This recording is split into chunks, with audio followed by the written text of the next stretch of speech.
जरूरी है आज के समय में। सुचा सिंह जी ने आपके साथ इतना समय बिताया और आपको बहुत सारी चीज़ों से अवगत कराया भी कि हम आज की हमारा आपका क्या दिनचर्या है, क्या हमारे पैटर्न्स हैं, किस तरीके से अपनी लाइफस्टाइल को जी रहे हैं, किस तरीके से हमारी सोर्स ऑफ इनकम है, हम किस तरीके से अपनी लाइफस्टाइल को डे टू डे अपग्रेड कर रहे हैं, राइट। सो इन सभी चीज़ों के ऊपर ही हम आज भी बात भी करेंगे। साथ ही साथ हम कैसे अपनी लाइफ को, लाइफस्टाइल को, अपनी हेल्थ को कैसे हम इम्प्रूव कर सकते हैं, उन सब चीज़ों के ऊपर हम डिस्कशन करेंगे। सो ये स्क्रीन आपको विजिबल है सबको, सभी को अच्छे से नजर आ रही है या यहाँ की लाइट्स अगर बंद कर दी जाए तो ज़्यादा बंद कर दी जाए जो अभी तक पूरी नहीं हुई। तो आप चाहते होंगे कि भाई अभी तक तो पूरी नहीं हुई है बट वो आगे किसी तरीके से पूरी हो जाए, सभी ये चाहते हैं। आप लोग आप सब अपना हाथ खड़े करें जो चाहते हैं, सब चाहते हैं। यादव जी आप नहीं जाते क्या? बहुत अच्छी बात। तो वो कैसे पूरे किए जा सकते हैं, उसके लिए हमें सबसे पहले चाहिए क्या? पैसा। पैसा ही चाहिए ना, सबको पैसा चाहिए। हमने जीवन को बेहतर बनाने के लिए हमें पैसा ही तो चाहिए। हम किसी चीज को खरीद सकते हैं या ला सकते हैं, किसी चीज को अपना सकते हैं, उसके लिए चाहिए हमें पैसा। तो पैसा कैसे कमाया जा सकता है? सुचा सिंह जी ने अभी थोड़ी देर पहले भी समझाया, आप लोग शायद दोबारा से रिलेट करेंगे। पैसा कमाने के हमारे पास दो ही तरीके हैं। अच्छा, पहले तो हम बात करते हैं कि क्या क्या सपने हैं आपके पर। कुछ नजर आ रहा है आप लोगों को? बड़ा बड़ी हाँ। उसके बाद ये है फॉरेन ट्रिप्स, उसके बाद लग्जरी लाइफ, हेल्दी लाइफ। और इन सबको जीने के लिए क्या चाहिए हमें? पैसा। आ गया ना बीच में, सबके चारों तरफ के बीच में देखोगे तो पैसा आ गया सबके बीच में, राइट। अच्छा, तो पैसा तो सभी के पास है, चाहे किसी के पास ज्यादा किसी के पास कम। अगर कम या ज्यादा पैसा होने के बावजूद आप अपने सपनों को क्यों नहीं जी पा रहे? इसके पीछे एक ही रीजन है कि पैसा भले ही थोड़ा है, तो जो सपने हम सोच रहे हैं उसके लिए ज्यादा चाहिए, ज्यादा चाहिए।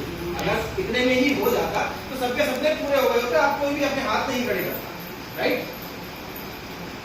पैसा कमाने के लिए हमारे पास सिर्फ दो तरीके, ट्रेडिशनल पुराने चलते हुए आ रहे हैं, बिजनेस और लोन।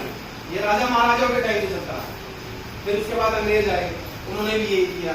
उसके बाद जब हम आजाद हो गए उसके बाद भी हम यही कर रहे हैं। ऐसे ही होता है, जब राजा महाराजा थे तब भी व्यापार होता था और कुछ लोग राजाओं के पास दास दासी बन के नौकरी करते थे अपना पेट घर चलाने के लिए। कुछ लोग व्यापार करते थे। फिर अंग्रेज आ गए, उनके पास भी हम नौकरी करते थे, उसके बाद थोड़ा सा कुछ हम व्यापार भी करते थे। तो ये दो ट्रेडिशनल तरीके हैं पैसा कमाने, ठीक है जी। सो अगर हम बात करें नौकरी, तो नौकरी में पैसा कैसे कमाया जाता है?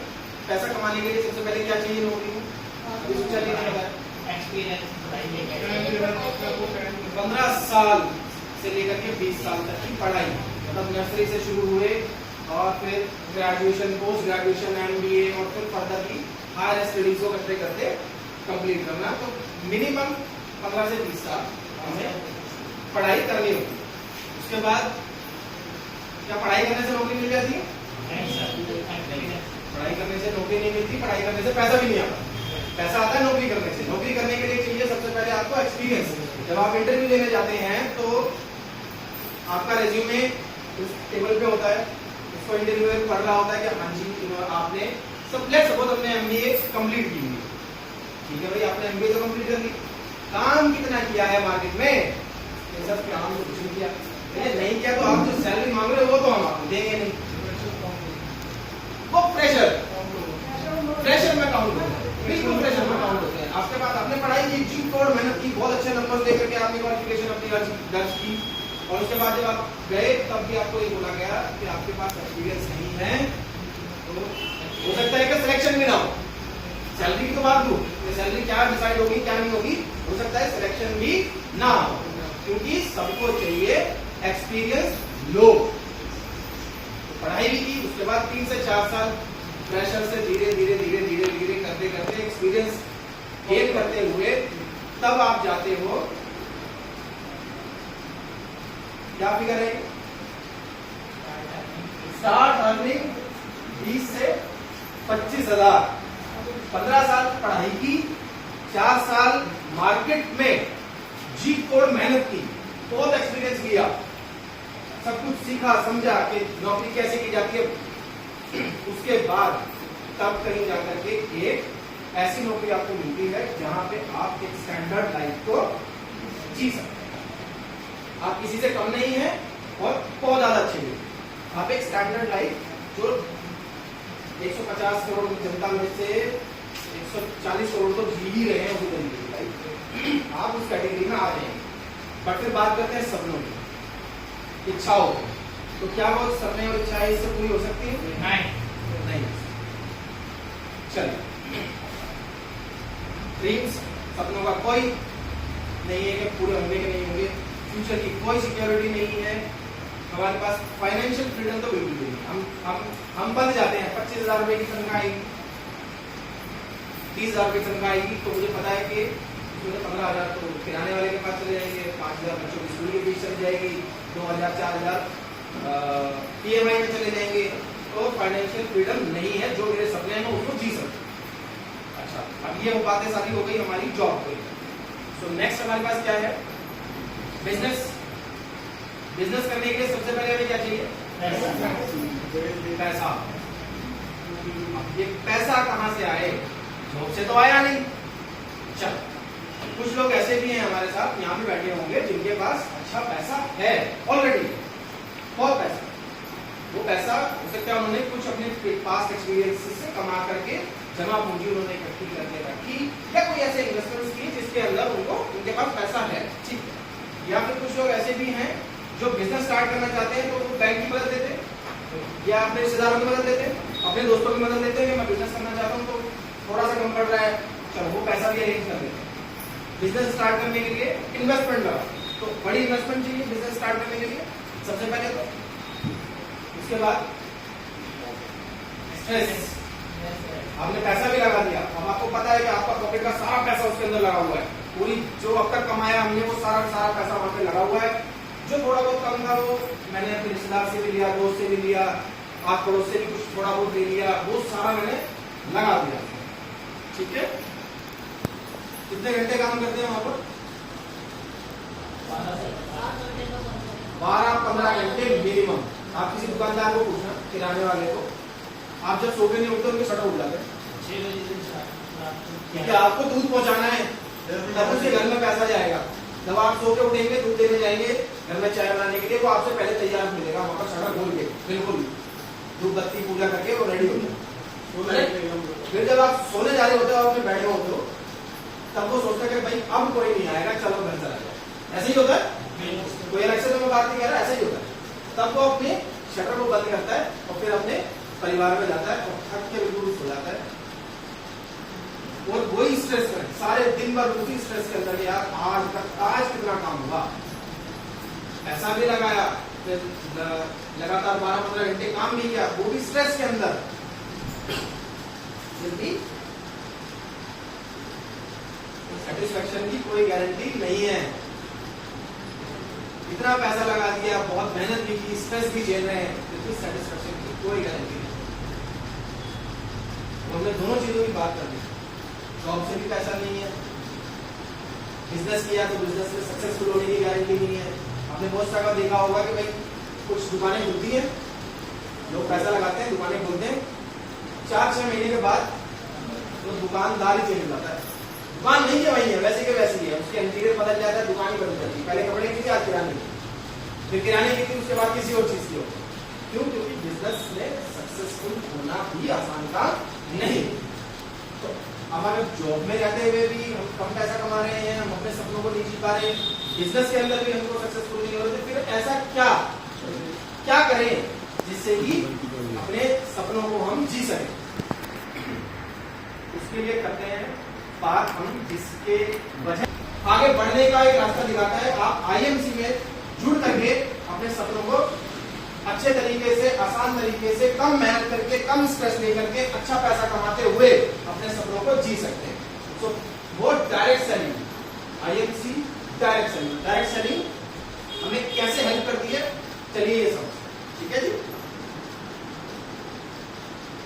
सबसे पहले डायरेक्ट सेलिंग समझने के लिए हमें कॉन्सेप्ट समझना पड़ेगा।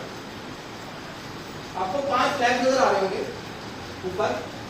इसमें एक सबसे पहला फ्लैग है मैन्युफैक्चरर, फिर डिस्ट्रीब्यूटर, फिर होलसेलर, रिटेलर और उसके बाद कंज्यूमर, राइट।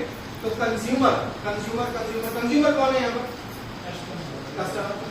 आप सब कंज्यूमर है, सब लोग कंज्यूमर है।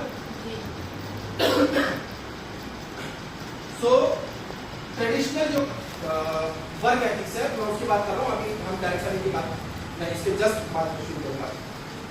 बाहर मार्केट में आप कोई भी परचेज करने जाते हैं, कुछ भी चीज, छोटी सी कोई भी चीज, तो वो मैन्युफैक्चरर जो उसको बनाता है उसकी एक कॉस्ट निर्धारित करता है, जिसको हम कहते हैं एमआरपी, राइट। आप कोई भी प्रोडक्ट आगे देखें, लेट्स सपोज ये डस्टर ले लेते हैं, ये हमारा प्रोडक्ट नहीं है, ये तो डस्टर लेते हैं। तो डस्टर हम कहीं से लेकर आए होंगे यूज करने के लिए, तो इस पे जब अमरजीत जी ने खरीदा होगा तो इस पे एक एमआरपी भी होगी, 10, 20, 50 जो भी होगी। वो मैन्युफैक्चरर ने डिसाइड की उसकी सारी कॉस्ट लगा करके कि ये मैं बाहर मार्केट में कंज्यूमर तक ये एमआरपी दे बेचूंगा। इसको बेचने के लिए मार्केट में आप तक लाने के लिए बीच में है 1, 2, 3 लोग। सबसे पहला डिस्ट्रीब्यूटर, जो मैन्युफैक्चरर से माल खरीदता है, माल लेता है और डिस्ट्रीब्यूट करता है, ठीक है। तो डिस्ट्रीब्यूट में हम मान सकते हैं कि स्टेट लेवल की डिस्ट्रीब्यूशन, तो ये स्टेट लेवल पे बैठा हुआ है, उसने होलसेलर से लिया और पूरे दिल्ली में सामान लेकर के आ गए। आपको होलसेलर को देंगे, होलसेलर फिर रिटेलर को देगा, जैसे आपके पीछे जस्ट दुकान है रिटेल। तो यहां तक लाने के, अच्छा ये तीनों लोग चैरिटी करने तो नहीं बैठे हुए कि वो होलसेलर के पास जाएंगे, सामान लेंगे, आप तक पहुंचाएंगे। चैरिटी करने तो नहीं आए मार्केट में, वो धंधा करने आए। धंधा करने आए तो कुछ पैसा भी लेंगे, कुछ मार्जिन भी रखेंगे अपने पास। तो ये जो एमआरपी डिसाइड होती है, सपोज इसकी एमआरपी 100 रुपए है, तो उस 100 रुपए में से वो पैसा आपने पे किया, अच्छा इसमें जीएसटी भी पे कर रहे हो, टैक्स भी पे कर रहे हो, सभी प्रोडक्ट्स पे कुछ पोर्शन गवर्नमेंट को गया, उसके बाद कुछ पोर्शन क्योंकि आपने रिटेलर से लिया तो रिटेलर ने अपना सर्विस चार्ज आपसे लिया, ठीक है। ऐसे ही होलसेलर और ऐसे ही सेम डिस्ट्रीब्यूटर, तो ये तीनों के बीच में डिवाइड हो जाता है, राइट। तो जो मैन्युफैक्चरिंग कॉस्ट है और जो कंज्यूमर तक पे जा रही है, उसके बीच में 3 लोग ऐसे हैं जो अपनी रोजी रोटी चला रहे हैं। तो हमारा पैसा 3 जगह डिस्ट्रीब्यूट होगा, करेक्ट। डायरेक्ट सेलिंग क्या करती है?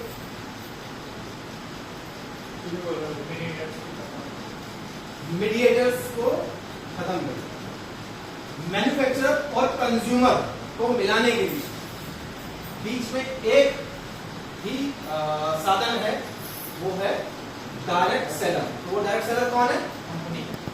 डायरेक्ट सेलर कौन है? जो भी डायरेक्ट सेलर वो हाथ में रखे, आप डायरेक्ट सेलर। अभी कंफ्यूजन, इतने सारा डिस्कस करने के बाद अगर कॉन्फिडेंस से हाथ में उठा रहे हो तो ये गड़बड़ वाली बात है। आप है डायरेक्ट सेलर, आपने उन 2 लोगों को पछाड़ दिया है जो अपना कमीशन ले रहे थे प्रोडक्ट को पहुंचाने के लिए। तो वो इनकम जो उनकी पॉकेट में जा रही थी वो अब आपके पास आ सकती है। ये है डायरेक्ट सेलिंग। डायरेक्ट सेलिंग का काम करने का तरीका, राइट। डायरेक्ट सेलिंग का आईएमसी के बारे में बात करता हूं तो 17 साल हमें हो चुके हैं मार्केट में अपने आप को स्थापित किए हुए, और 17 साल से हम बेहतरीन हर साल 10 साल नई ऊंचाइयों को पाते जा रहे हैं। जिसके पीछे इसको अर्जित करने के लिए जो हमारा विजनरी मैनेजमेंट है, सबसे पहले तो मैं चाहूंगा कि सब लोग एक बार जोरदार ताली बजा दें हमारे फाउंडर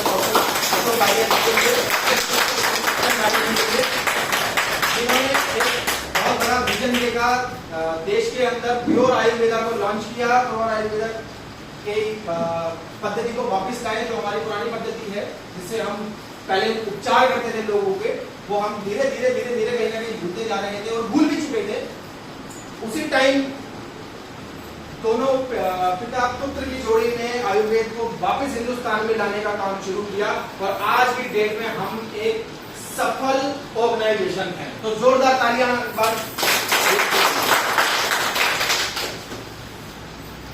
आप स्क्रीन पे देख पा रहे होंगे हमारे ऑफिसेस जो कि है हमारा आईएमसी हेड ऑफिस लुधियाना में, आईएमसी ऑफिस हरिद्वार में, आईएमसी वेयर हाउस जो हरिद्वार में है और इंस्पायरिंग बड़ी का ऑफिस जो लुधियाना में। आज हम हिंदुस्तान के सभी कोने में, जिस कोने में भी आप खड़े हों, आप वहां आईएमसी को पाएंगे। और इसके साथ अब हम सिर्फ हिंदुस्तान में नहीं, हम अब ग्लोबल हैं। तो एक बार